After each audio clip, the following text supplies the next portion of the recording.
Young Sheldon is a sitcom spinoff of The Big Bang Theory, another sitcom, and I actually think Young Sheldon is better than The Big Bang Theory. I think it's funnier, more relatable, and it's just written better. The dialogue in Big Bang Theory is often kind of lame, kind of cringe. And another big difference between Young Sheldon and The Big Bang Theory is that Young Sheldon deals a lot more with the topic of religion. There are a lot of clips of Young Sheldon bashing Christianity as illogical and counterfactual and counter-scientific. As I talked about in my video earlier this week, Christianity is not opposed to science. In fact, science likely wouldn't exist if it weren't for the Catholic Church. So you're welcome, everybody. But go watch that video to check out more info about that. But in this video, I want to go over the arguments that Sheldon, in Young Sheldon, brings up against Christianity to see if they have any merit to them or if they are just wrong. Because this show was watched by a lot of people, and many of them who may not know a lot about Christian apologetics and might not know the responses that Christians might have to Sheldon's objections, might come away thinking that their belief in Christianity is illogical and might therefore abandon it. So if you're one of those people who watched this show and thought maybe Young Sheldon has a point that Christianity is false and illogical and anti-science, or if you know somebody who uses similar arguments to those made in Young Sheldon against Christianity, then stick around and watch this video, and by the end of it you'll see that Christianity isn't wrong, but it is Sheldon who is wrong. Sometimes people say to me, Pastor Jeff, how do you know there's a God? And I say it's simple math. God either exists or he doesn't. So let's be cynical. Worst case scenario, there's a 50-50 chance. Now, as Young Sheldon is about to point out, this is a very flawed argument and not one that I've heard Christians make in defense of the existence of God. And that is because just because there are two possible outcomes to a question doesn't mean that both outcomes are equally likely. Sheldon's going to give a great example coming up, so we'll hear that from him. You've confused possibilities with probabilities. According to your analogy, when I go home, I might find $1 million on my bed, or I might not. In what universe is that 50-50? And that is exactly correct, actually. So again, this is not an argument that I've heard Christians make in the past. I've never heard a Christian say that God either exists or he doesn't, therefore it's a 50-50 chance. That's not how probability works. We can think of many questions to which there are only two answers, and it doesn't follow that both of those answers are equally probable, like the example that Sheldon gave. What Pastor Jeff in this clip might be thinking of is when you flip a coin and how there's a 50-50 chance of it landing on heads or tails. That is one example of when there are two possible outcomes to a question, and the outcome being a 50-50 shot, but that is not always the case, as Young Sheldon points out. I do wish they didn't straw man arguments for Christianity like they do in this clip, but unfortunately this happens all throughout the series. There's never really a Christian character who presents an actual argument for God, as I've heard from other very sophisticated Christian apologists. What do you think the odds are that God exists? I think there's zero. I believe in science. Ironically, in this case, it is actually Sheldon who is making a mistake with regards to probability. Because to say that anything has a 0% probability is to say that that thing is logically impossible, which is something you'd have to demonstrate if you're making that claim. And there are very few things that we do know are logically impossible and therefore have a 0% probability of existing. For example, a circle with 4 sides. Because the definition of a circle is a shape with no sides, therefore it cannot have any sides. So we know that there is a 0% probability that a circle with 4 sides could ever exist. However, when it comes to the question of whether a God exists, there is no logical inconsistency within the idea of a God that necessarily makes it impossible to ever exist in any possible world. One thing that atheists might try to point to show that there is a logical inconsistency within the concept of God is the problem of evil. They say that if God is all-powerful and all-good and all-knowing, then there should be no evil in the world. Because if he's all-powerful, he can stop evil. If he's all-good, he would want to stop evil.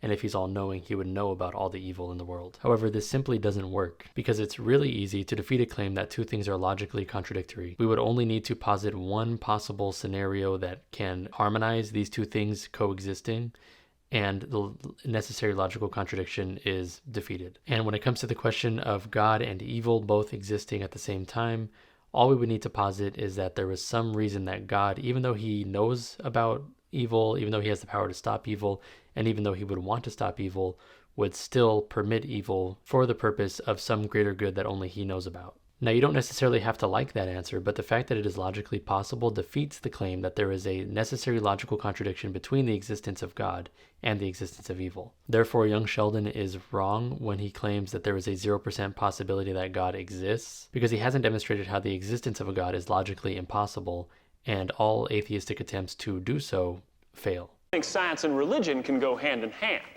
Science is facts, religion is faith. I prefer facts. I understand that.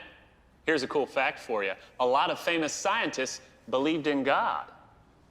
Isaac Newton, Albert Einstein, even Charles Darwin. So Darwin's right about God and wrong about evolution? Now you're getting it. Let's give it up for Sheldon, everybody. What a good sport. Oh. That's a hilarious clip. Whatever you think about the arguments going on there, it's just funny. And again, we encounter this idea that science and religion are at odds with each other. You cannot have faith and at the same time have reason and believe in science. This is obviously really dumb, and it's an outdated critique of Christianity, especially if you know any history. Because like I talked about in my last video that I mentioned earlier, science itself would likely not exist if it weren't for Christians. Because the scientific method emerged thanks to its precursors, such as the scholastic method, which emerged from the very first universities, which were established by the Catholic Church, by the way. And also, by the way, some of the biggest breakthroughs in science have come from Catholic clergy, like Catholic priests and monks. For example, Gregor Mendel, the father of modern genetics, was a Catholic monk. The original proponent of the Big Bang Theory was Georges Lemaitre, a Catholic priest. And if you just go look up all of the achievements in science by Catholic clergy, the list goes on, and it's really endless. So obviously you can have both science and faith. Furthermore, the idea that only religious people have faith in the first place is simply wrong. If we define faith as the belief in something without evidence of that thing, then everybody has faith in many, many things. For example, you cannot definitively prove that everything that exists outside of yourself and all the people you interact with on a daily basis are actually real and not just inventions of your own mind. And any pieces of evidence that you try to point to demonstrate that they are real could just be dismissed as creations of your own mind to convince yourself that they are real. Yet I would say 99.9% of people do believe that everything that exists outside of them is actually real. You do believe that I am a real person. You probably do believe that the people you interact with on a daily basis are real people. And yet that is a belief that is not based in evidence or facts or logic, but rather in faith. And the last point I'll make about this clip is that you don't necessarily have to deny evolution to be a Christian. So the fact that they're showing this pastor rejecting evolution but accepting Darwin's belief in God, while it's comical, it's not representative of what most Christians believe. In fact, the Catholic Church accepts the theory of evolution, and many popes have affirmed that the theory of evolution does not contradict the Christian understanding of creation. So again, just a straw man. Now everybody knows on the first day of creation, God said, "Let there be light." And there was light. And when God saw that light, he knew it was good. Oh, here we go. Yes, Sheldon. You said he didn't create the sun until day 4. Yeah, So how could there be light the first 3 days? God is light. So God's a photon. Now, in this exchange, Sheldon provides a pretty disappointingly amateur objection to the Christian creation story. He says, how can light exist if God didn't create the sun yet? But we obviously know that light can exist without the sun.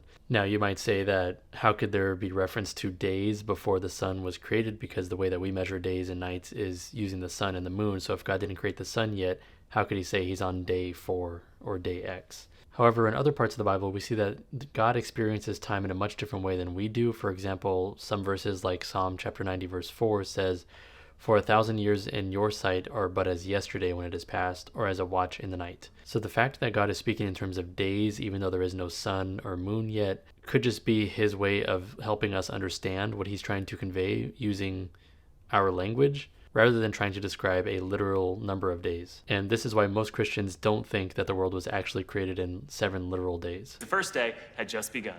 So before the Big Bang, There was no Big Bang. There was only the Word. was the word kaboom. Okay, do it.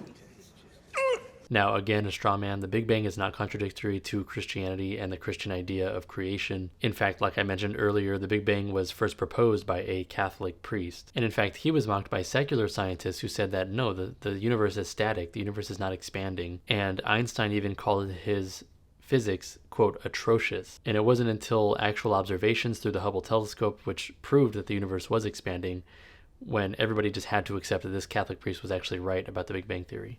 Doesn't it upset people when you say you don't believe? Oh, yeah. And that doesn't bother you? Does it bother you when you upset people? I couldn't care less. Welcome to atheism. Now, if you were an orc, would you like this flag? That's funny because ironically now it's not very upsetting to many people to say you're an atheist. Even Christians are just like, yeah, we know everybody's an atheist now. We get it. But on the other hand, if you were to tell your company, for example, or even some of your close friends that you are a Christian, this is a source of a lot of fear for many Christians because we know that the world is almost entirely aimed against Christians. So if you were to tell your company, hey, I'm a Christian who believes in traditional sexual ethics, they would say, okay, goodbye. Or even many Christians are afraid to tell their families and friends, hey, I'm a Christian who believes in traditional morality, because a lot of them would say, I don't want anything to do with you anymore. So actually, the best way to make people upset now is to be a Christian. That is actually the most countercultural thing you can do now. Maybe at the time that this show is set in, which is in the 80s, I believe. Back then, it might have been countercultural to be an atheist because most people were religious at the time. But now, all of the most powerful institutions and people are atheists. So now you're no longer edgy or cool for being an atheist. You're actually just going along with the wider crowd. And if you want to be countercultural, you should actually become a Christian, and a very traditional Christian, like a Catholic, for example. Why are you watching the Ten Commandments? I've just been thinking about God. Why? I don't understand how God that's supposed to be good lets such bad things happen. Oh. Can you think about it while I watch Yo MTV Raps? Sure. Dope. Now, we talked about this a little bit earlier, but we can go into a little bit more depth here as far as why God might allow evil. And I'm not saying this is the definitive reason that God allows evil, but this is one possible reason, and I think it's the most compelling reason. You can let me know what you think in the comments. And the reason to which I am referring is related to the original fall of Adam and Eve in their original sin, and in the value of free will. So in case you don't know what the story of original sin was, that is when Adam and Eve were in the garden, and God said, you can have all of the fruit of any of the trees except for this tree, which is the tree of the knowledge of good and evil. And there was a serpent that came along and deceived Eve into eating of that fruit, and she in turn convinced Adam to eat that fruit. Now this story is largely believed to be allegorical, so we don't believe that this was a literal eating of the fruit necessarily, but it could be that Adam and Eve were taking morality into their own hands and disobeying God by refusing his commandments and saying, we're going to make up our own morality. That is one possible allegorical meaning that some Christians take the story of Adam and Eve to be expressing. But whether or not you accept the story to be literal or allegorical, the important part is the effects of the fall of Adam and Eve. And God warned them that the effect of eating of the fruit of the tree of knowledge of good and evil would result in death. And I take that to mean that in this act of defying God, death was introduced in its various forms. So this could be natural disasters, diseases, accidents, murder. On the other hand, God allowed that to take place. He allowed Adam and Eve to disobey him, and he allows people to commit evil acts today because he knows that the value of free will is much more important than the value of having mindless robots who obey him all the time. A good analogy would be if you were to propose to your girlfriend and ask her to marry you, you wouldn't want her to respond yes just out of fear or out of coercion. You would want her to respond yes out of freedom, because that would mean a lot more to you. Her agreeing to spend the rest of her life with you means a lot more if she is choosing to do so by her free will than if she's being coerced to by fear or something else. And in the same way, God knows that us choosing to do good and choosing to worship him out of our own free will is a lot more valuable than us being coerced into doing so. However, in allowing the exercise of that free will, we also need to accept the fact that some people will choose to reject God and reject goodness and therefore cause harm to others potentially. And in the same way, your girlfriend's free will allows for the possibility that she might say no to your proposal. But if we didn't have the possibility of people choosing to do wrong, then them choosing to do right wouldn't be very valuable at all. Anyways, these are just a few clips in which young Sheldon or the writers of young Sheldon present very weak arguments against Christianity, in my opinion. There are other clips, obviously, that touch on religion, but they're more so just poking at religion in ways that are not really arguments, but just jabs. So they're not really worth responding to. At least these clips presented solid arguments that I could interact with. Let me know in the comments, did you watch this show? And if so, were these arguments initially convincing to you, or did you always know that they were wrong? Did you watch this video with someone who agreed with Sheldon and thought his arguments were really solid? If so, send them this video and see what they say. Otherwise, thank you so much for watching up to this point. If you enjoyed this video, make sure to give it a like and subscribe to the channel. Consider becoming a member by clicking the link in the description. Members get early access to videos as well as exclusive live streams, videos, and posts. Members saw this video early, so if those are benefits that you think are worthwhile, then go ahead and check out becoming a member by clicking the link in the description. And until I see you next time, God bless.